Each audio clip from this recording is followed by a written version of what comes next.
everybody, I'm Vincentplustwo, and I'd like to welcome you to what I like to call Taste Test. Now, usually when I do a review, I review the whole game. I play through it, I get a good feel of it. But for new games, it's not as easy to really get a video out for a game that's over 50 hours long, so I decided, hey, let's take a little dip in the pool. Let's take a little taste of the game and review that and see how that goes. So that kind of spurred this little video idea, Taste Test. So I played about 8 hours of the game, and from there I'm going to kind of review and give you kind of what I got, my impressions of the game. So without further ado, let's kind of jump in there. Let's get started. First off, this is a good game. This is an awesome game. Final Fantasy 15. Been waiting about 3 years, not as long as everybody else. They're 10 years. I just jumped on it about a little bit before the announcement that it was becoming Final Fantasy 15, but I've been waiting a good 3 years, and I've been really excited about this. I am not disappointed in the slightest. I have to say, having played all the demos though, it's kind of a little fatiguing having to play some of the same areas, but luckily, at least for the Sky, they kind of shoot you through it real fast. You don't have to stick around, you don't have to do everything. It's pretty streamlined now. I regret playing the Judgment Disc demo though, because it is verbatim the same thing. So don't play that if you're gonna buy the game. You're gonna have to do the same thing over again.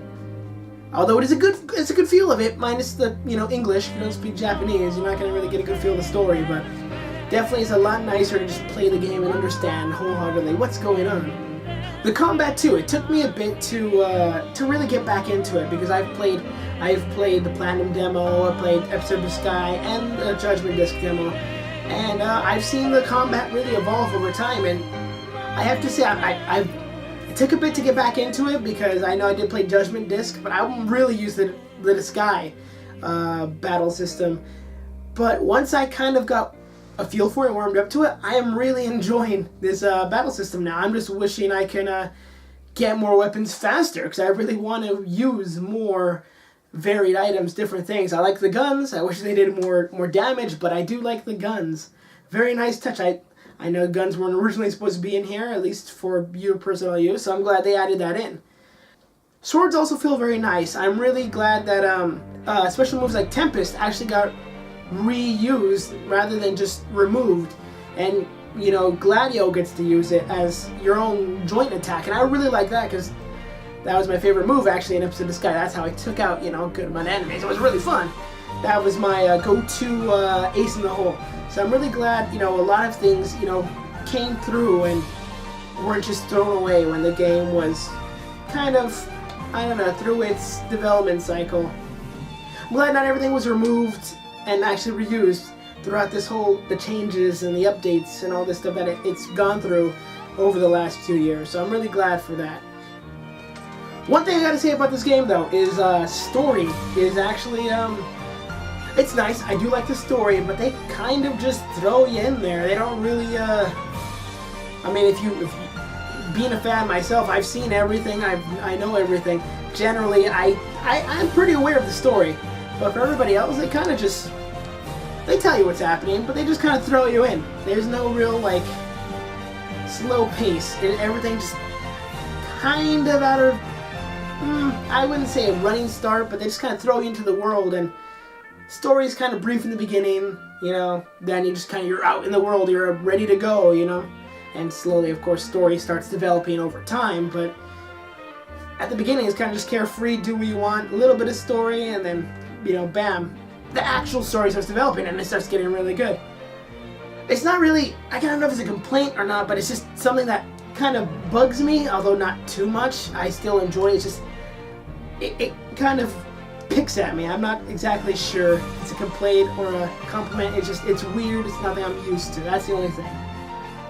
Another thing is, you could definitely see the advancements in this game. I still have Episode of the Sky on my PlayStation, and once I got to the Sky, I was like, oh my gosh, this doesn't even feel like the same place. This looks completely different. I was so surprised how much they actually made it change. They added a large variety of enemies now actually roaming the wetlands, and you have now you have a diner there in the Sky, which you didn't have before. You have, a bunch of people, a bunch of it just looks a lot better, a lot more improved. You got a lot more textures, you have a lot more shrubbery, a lot more just life in the land, and that's something that I think definitely kind of benchmarks, how far they've come from, and how much they've, taken advice from people who've said, hey, I don't like this, or I don't like that, or maybe this could be improved. It really shows how much they've listened and how much they've really worked at it. So really, that itself is a huge, really show of how much they've put into this game and how much they've cared. And for me, having played that many hours trying to get to level 99 in that stupid demo, I love it. It really kind of, I don't know, it's nice for me. It shows already how much they care, and it makes me kind of care a bunch more, because I'm like, wow, this is a real deal. This is the real deal, This is definitely a game that, this game might be different than what it exudes. Another kind of complaint, which I kind of, it's not a huge deal, but, kind of a huge deal. I really wish the game was 60 frames per second. I know with an open world game, especially as large as this one, because it's really all connected. 60 frames per second would be awesome. 60 frames per second really kind of sets aside certain games as being, definitely next gen and current gen. And playing Bioshock, the collection, and seeing the 60 frames per second, it makes a difference. You just, even on those games, even Infinite, which wasn't really upgraded that much, the frame rate really kind of sets it aside as a more, next gen game. It sets it aside from its PS3 counterpart. And I really wish this game had that, but it's not a deal breaker for me. Other games, which are really big, really nice, have done without it before.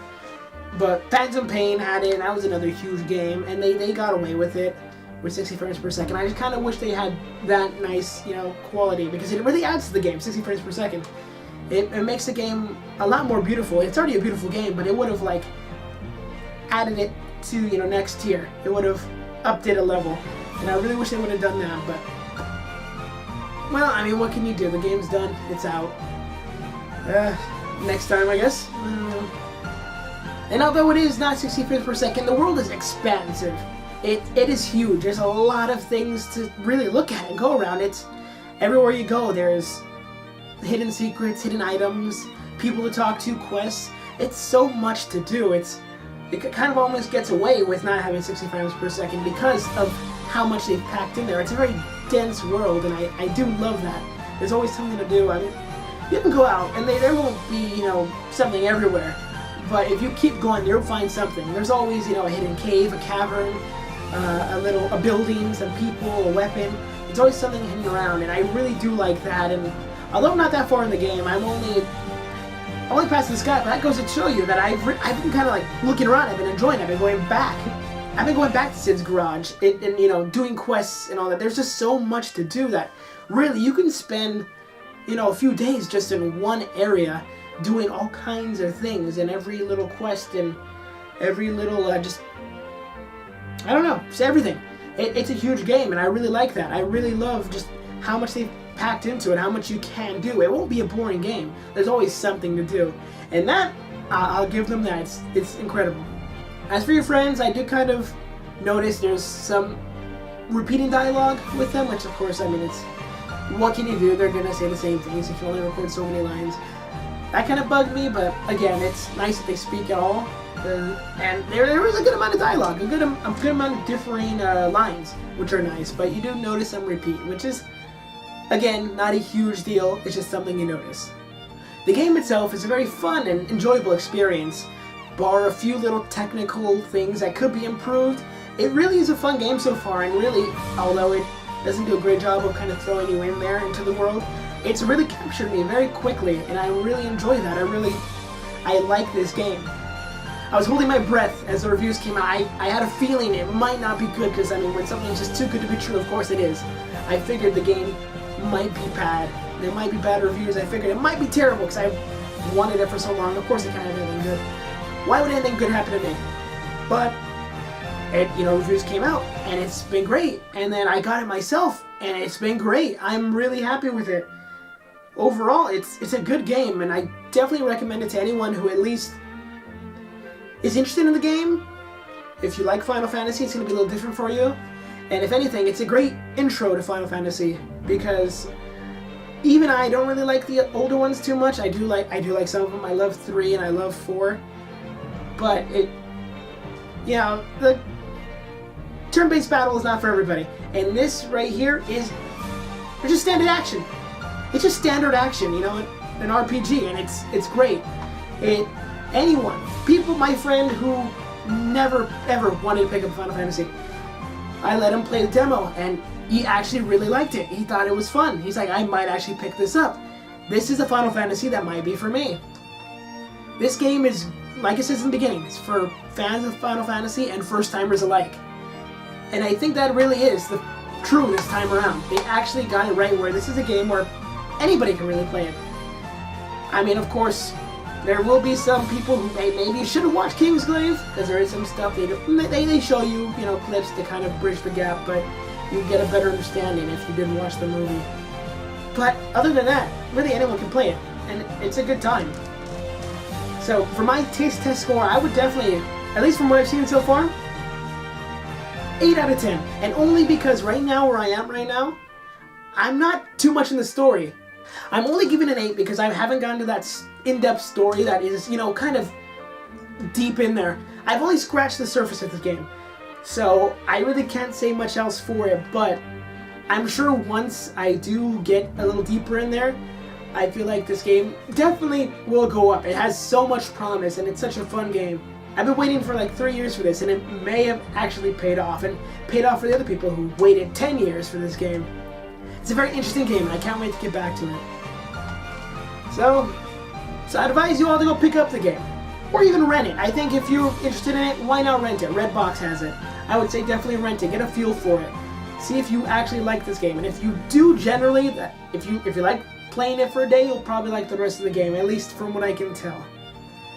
So while you guys all do that, I'm going to sip my Wiz's Energizing Elixir, Target pre-order exclusive, which they just let me buy for $3. I'm going to sip a little bit of this, probably get back to that game. Got a lot more to go, and I'm sure you guys do too, so thanks for watching, and see you guys next time. This is actually good soda. Way better than Nuka-Cola. Nuka-Cola Quantum, that was disgusting. I tried that soda, ugh, it was gross. This is actually good. This is actually a good soda. Orange and cream soda, good combo, good combo. Anyway, party people, I'll see you in the next video, so see you on the flip side. Hey everyone, thanks for watching. Now if you like this Final Fantasy 15 taste test, you might like a full serving of Cory in the House. But what do I know? I'm just a disembodied voice, floating through the atmosphere. Cory is the best anime. I'm just saying.